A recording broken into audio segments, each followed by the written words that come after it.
కేంద్రం మీద ఒత్తిడి తీసుకురండి. ఒకవేళ అవసరమైతే అఖిలపక్షాన్ని ఢిల్లీకి తీసుకువెళ్ళండి.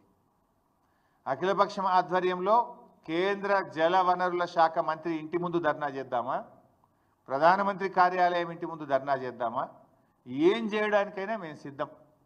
మేల్కొనండి, రాష్ట్ర ప్రయోజనాలు కాపాడాలని చెప్పి మేము డిమాండ్ చేస్తూ ఉన్నాం.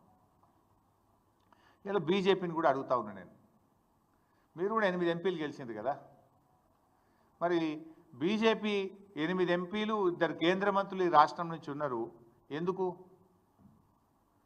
ఎతుకదినడానికా లేక మొత్క సావనికా? దేనికోసం? 8 ఎంపీలు 2 కేంద్ర మంత్రులు ఉంటే ఏం లాభం? కేంద్ర మంత్రిగా కిషన్ రెడ్డి గారు ఉండి ఏం చేస్తున్నారు నేను అడుగుతా ఉన్నా. ఇప్పుడు కిషన్ రెడ్డి గారు మీరు నీళ్లు తెస్తారా, లేదా ఆంధ్రప్రదేశ్ ఒత్తిడికో చంద్రబాబు నాయుడు గారు ఒత్తిడికో నీళ్లు నములుతారా? తెలుసుకోవాలి కిషన్ రెడ్డి గారు. ఇప్పుడు పదవులు దేనికోసమండి? రాష్ట్రంలో ఏ ప్రజలైతే మిమ్మల్ని ఎన్నుకున్నారో ఆ రాష్ట్ర రైతులకు, ఆ రాష్ట్ర ప్రజలకు వాళ్ళ అవసరాలు తీర్చడానికి పదవులు. మరి అక్కర్రాని ఆ పదవులు ఉంటేం లాభం, లేకపోతే ఏం లాభం? రాష్ట్ర హక్కులు కాపాడలేని పదవులు ఉండి ఏం ప్రయోజనం అని నేను అడుగుతా ఉన్నా. మీరు చాలా సీనియర్, దయచేసి రివ్యూ చేయండి. రాష్ట్ర ప్రభుత్వం ఫెయిల్ అయిపోయింది. ఈ రాష్ట్రం నుంచి కేంద్ర మంత్రిగా ఉన్న మీరైనా స్పందించండి. You rise to the occasion to protect the interest of Telangana. సందర్భం వచ్చినప్పుడు నిలబడాలి, రాష్ట్రం కోసం నిలబడాలి, గట్టిగా పోరాటం చేయాలి. మీ కనబట్టలేదా ఆంధ్రప్రదేశ్ ప్రభుత్వం చేస్తున్న జలదోపిడి? కిషన్ రెడ్డి గారు కనబట్టలేదా?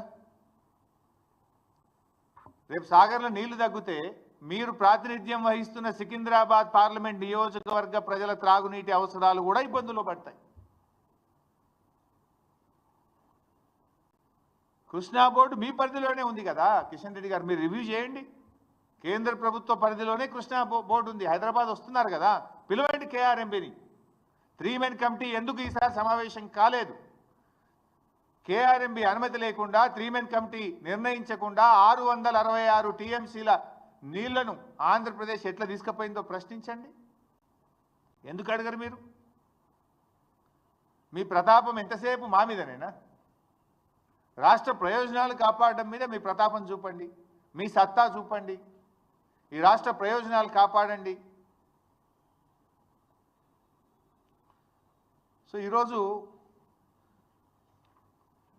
సిఆర్పిఎఫ్ బలగాలు కూడా తక్షణమే తొలగించాలని కూడా నేను కిషన్ రెడ్డి గారిని కోరుతా ఉన్నా. ఇప్పుడు శ్రీశైలం ఏమో ఆంధ్రప్రదేశ్ కంట్రోల్లో ఉంది, తెలంగాణ కంట్రోల్లో ఉన్న నాగార్జున సాగర్ను సిఆర్పిఎఫ్ కంట్రోల్లో ఎట్లా పెట్టారు? అయితే శ్రీశైలంను కూడా సిఆర్పిఎఫ్ తీసుకోండి. లేదు, ఆ రోజు మేము అసెంబ్లీలో తీర్మానం చేసినాం, 10 ఏళ్ళు కేసీఆర్ గారు ఎట్టి పరిస్థితుల్లో కేంద్ర బలగాలకు ఇవ్వము, సెక్షన్ 3 కింద నీటి పంపిణీ జరగాల్సిందే, మా ప్రాజెక్టుల వారీగా నీటి కేటాయింపులు జరిగినాకనే మేము కేఆర్ఎంబీకి ప్రాజెక్ట్ ఇస్తామని 10 ఏళ్ళు కూడా సాగర్ను తెలంగాణ ప్రభుత్వ ఆధీనంలోనే ఉంచుకున్నాం. సో నవంబర్ 30న ఆనాటి ఆంధ్రప్రదేశ్ ప్రభుత్వం అక్రమంగా తీసుకుంటే ఎన్నికల ఫలితాలు వచ్చినాయి, మీరు గెలిచిండ్రు. అసెంబ్లీలో తీర్మానం చేసినాం, మీరు గట్టిగా కేంద్ర ప్రభుత్వాన్ని అడగడం చేతనైతలేదా? మీ ఎంపీలు 8 మంది ఉన్నారు, పార్లమెంట్లో మాట్లాడరా మీరు? అది ఎందుకు మరి తెలంగాణ తీసుకోవద్దు? సో నేను కిషన్ రెడ్డి గారిని కోరుతా ఉన్నా, తక్షణమే సిఆర్పిఎఫ్ బలగాలు తొలగించి నాగార్జున సాగర్ ప్రాజెక్టును తెలంగాణ ప్రభుత్వ ఆధీనంలోకి తేవాలి. అది తెలంగాణ ఆధీనంలో ఉందనుకో, సాగర్ కుడికాలువ నీళ్ళు ఇడిచేది ఎవరు? తెలంగాణ ప్రభుత్వం ఇవ్వాల్సి వస్తుంది. ఇష్టం వచ్చినట్టుగా నీళ్లు పోవడానికి రేపు అవకాశం ఉండదు. మేమేం అక్రమంగా నీళ్ళు అడుగుతలేము, న్యాయబద్ధంగా తెలంగాణకు రావాల్సిన నీళ్లు కూడా రాకుండా పోతున్నాయి. ఈ సంవత్సరం 343 టీఎంసీలు రావాల్సి ఉంటే 220 మాత్రమే వచ్చినాయి. ఇంకా 123 టీఎంసీలు తక్కువైపోయినాయి మనకు. అటు పంటలు ఉన్నాయి, తాగునీటి అవసరాలు ఉన్నాయి. అందువల్ల కేఆర్ఎంబీని రివ్యూ చేయాలి, సిఆర్పిఎఫ్ బలగాలు తొలగించి సాగర్ ప్రాజెక్టును యథావిధిగా తెలంగాణ ప్రభుత్వ పరిధిలోకి తేవాలి. దీనికి రాష్ట్ర ప్రభుత్వం కూడా గట్టిగా అడగాలి. కిషన్ రెడ్డి గారు కూడా చొరవ చూపి డైరెక్షన్ ఇవ్వాలని చెప్పి కూడా నేను కోరుతా ఉన్నా. ప్రాజెక్టుల అనుమతి, ఇలా రాష్ట్ర ప్రభుత్వం ప్రాజెక్టులకు అనుమతులు సాధించడంలో కూడా పూర్తిగా ఫెయిల్ అయిపోతూ ఉంది. మీరు చూస్తే అన్ని డిపిఆర్లు రిటర్న్ వస్తున్నాయి.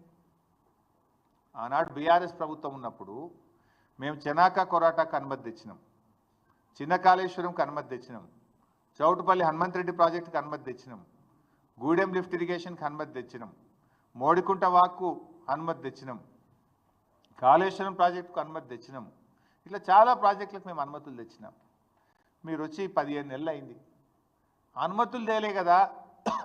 ఆల్రెడీ మేము ప్రాసెస్లో పెట్టి చివరి దశలో ఉన్నటువంటి ప్రాజెక్టులకు అనుమతులు తేవాల్సింది పోయి డిపిఆర్లన్నీ వాపసు వస్తూ ఉన్నాయి. ఇలా పాలమూరు ఎత్తిపోతల పథకం డిపిఆర్ రిటర్న్ వచ్చింది, వార్దా ఎత్తిపోతల పథకం డిపిఆర్ రిటర్న్ వచ్చింది, కాళేశ్వరం 3rd TMCకి సంబంధించిన డిపిఆర్ వెనక్కి వచ్చింది, సీతమ్మ సాగర్కు అన్ని అనుమతులు